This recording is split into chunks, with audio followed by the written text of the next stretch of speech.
días para todos. Bueno, quiero invitarles a pensar en esta pregunta. ¿Qué le preocupa? Identifique por lo menos algo que a usted le preocupe en esta mañana, en esta semana, en este mes. Las notas, de pronto, el semestre, la familia.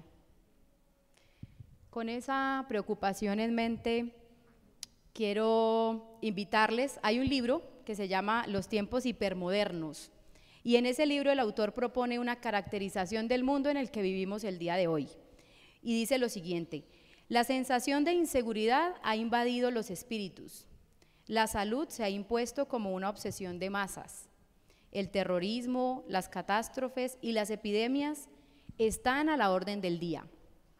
Y agrega el autor, ya solo caben 3 elementos: la protección, la seguridad y la defensa de las conquistas sociales. Una lista muy corta, ¿no?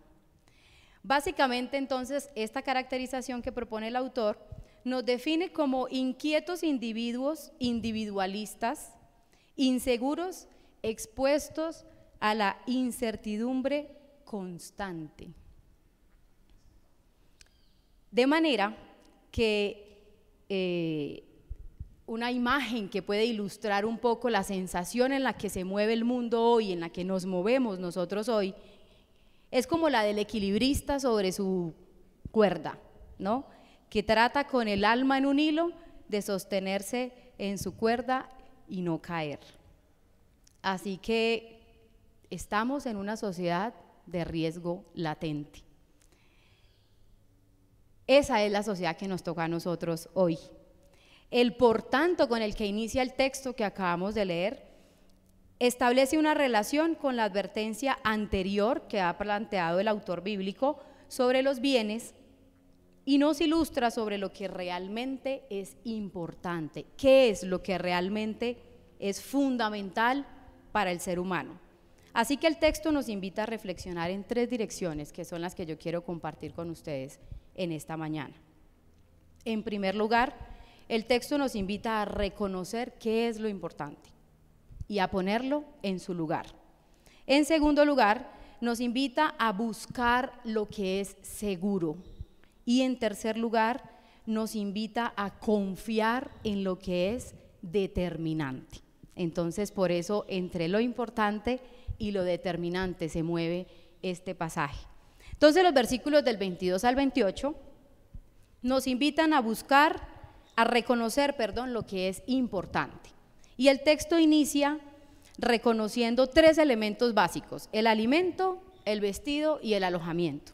Son una tríada de bienes indispensables para el judío del primer siglo y, por supuesto, para nosotros hoy. Sencillamente son necesidades que todos nosotros tenemos. Sin embargo, aunque son importantes y todo, el texto no se detiene en ellas. El texto pasa por encima de ellas rápidamente, ilustrando su trivialidad. Hay cosas más importantes y en el texto es explícito: la vida es más importante, el ser humano es más importante que eso. Y utiliza 2 ilustraciones. ¿Para qué las utiliza? Para establecer una comparación de valores y dignidad. El cuervo, la primera imagen, no era pues la mascota favorita de los judíos, de nosotros tampoco hoy, pero es la imagen que el autor utiliza para comunicar ese énfasis, esa idea: cuánto más ustedes, cuánto más vale la vida humana. Y en segundo lugar, utiliza los lirios del campo, lindos y todos los lirios, pero lirios al fin y al cabo, cuánto más la vida del ser humano vale. Y Jesús ilustra entonces con estas 2 imágenes de una manera contundente su argumento: Dios cuida de lo suyo. Y entonces el pasaje deja ver la realidad de la preocupación. Es normal que se preocupen por esas cosas, ¿cierto? Sin embargo, esa preocupación es otra vez reorientada en el pasaje. Y la preocupación a la que se refiere el texto tiene que ver con ese no la preocupación de la clase de ahora, del informe, es la preocupación que desalienta, que quita el sueño, ¿sí? Y es ese constante trasegar en la mente de qué es lo que voy a hacer, cómo lo voy a conseguir, hasta dónde debo llegar. Es una preocupación por alcanzar, por tener.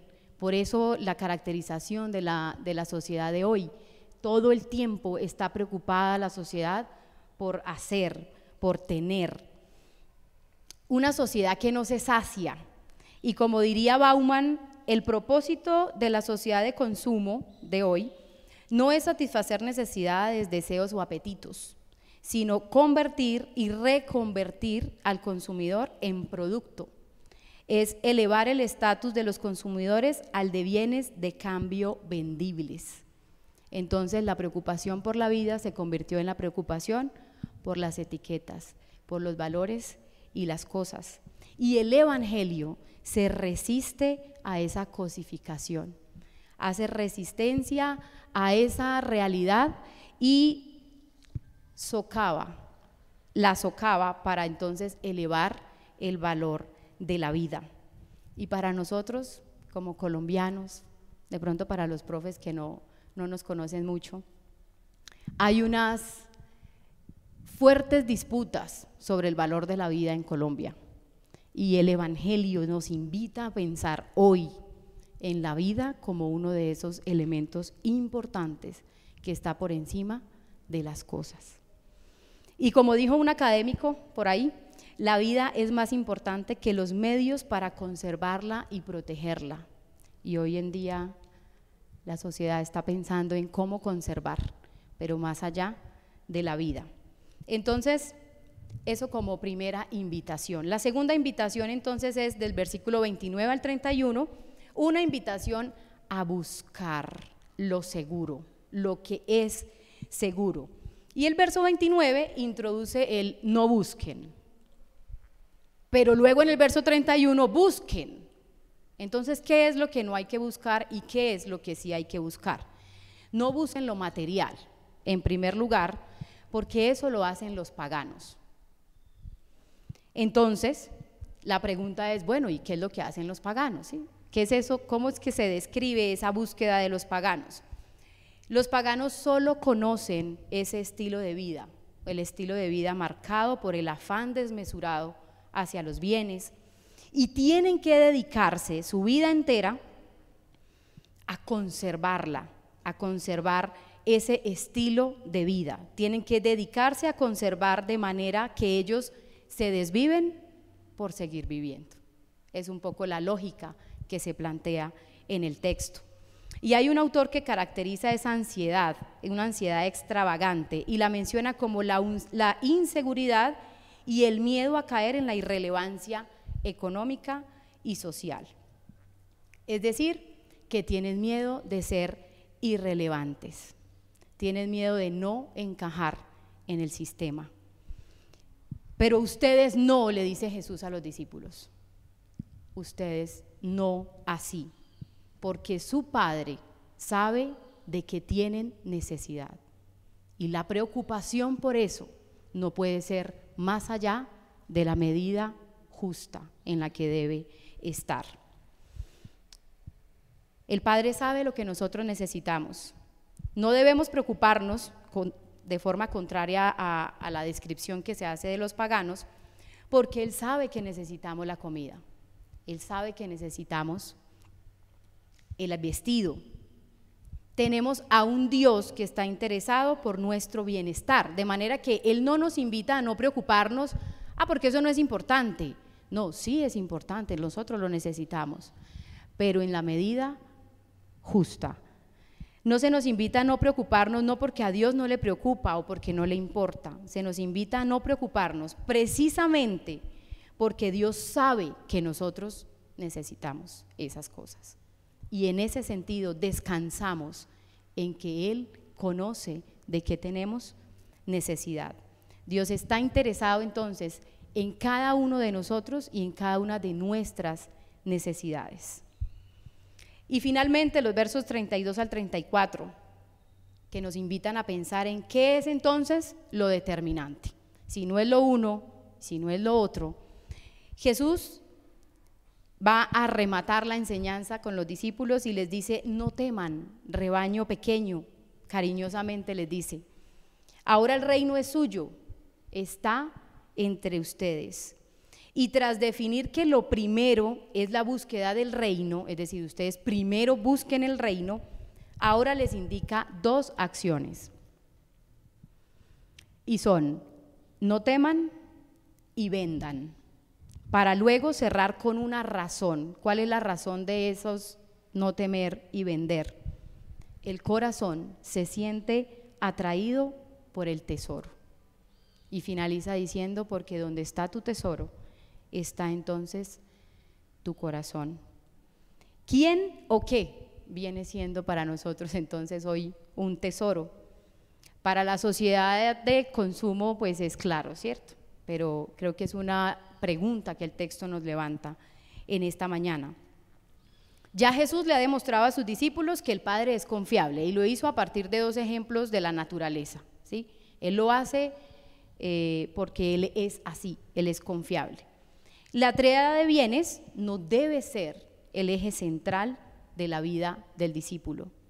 El Padre se ocupa de esas necesidades. Lo que realmente es determinante es la búsqueda del reino. Ahí sí debe estar concentrados los esfuerzos de sus discípulos. Un reino que el Padre ya les ha entregado. Jesús mismo es el reino. Se nos ha sido dado a nosotros, de manera que no deben temer, no debemos temer. El reino ya nos ha sido entregado. Sembrar y trabajar en el reino de Dios, eso sí es lo valioso. Ahí sí están los esfuerzos que debemos hacer. Y a diferencia del pagano, el discípulo tiene una opción diferente de vida. El pagano vive de esa manera porque no tiene otra opción. Al discípulo se le presenta una opción diferente que tiene que ver con vender y dar, porque las posesiones atraen el corazón. Así que la propuesta de Jesús es una propuesta que revoluciona el sistema, ¿cierto? ¿Cómo es que en la sociedad que consume y acumula, a nosotros se nos invita a dar? ¿O cómo es que en la sociedad donde reina la incertidumbre se nos invita a no temer? ¿Cómo es que desprendiéndonos acumulamos? La lógica del sistema promete la obligación de adquirir, mientras que el reino de Dios promete la libertad para dar a otros y acumular lo que realmente es fundamental. Acumular tesoros en el cielo es hacer que el corazón se sienta atraído hacia el cielo. Entonces, 3 elementos para finalizar, para concluir. Lo importante no siempre es lo determinante. La comida, el vestido y el alojamiento son necesidades de la vida, pero no lo suficientemente loables para desgastar la vida en ellas. Que el Señor nos permita identificar qué consideramos como tesoro en nuestra vida. Y somos invitados entonces, en tercer lugar, a perseverar confiadamente en la búsqueda del reino, aun cuando eso implique ir en contravía de lo que la sociedad ha puesto como importante, a caer en la irrelevancia.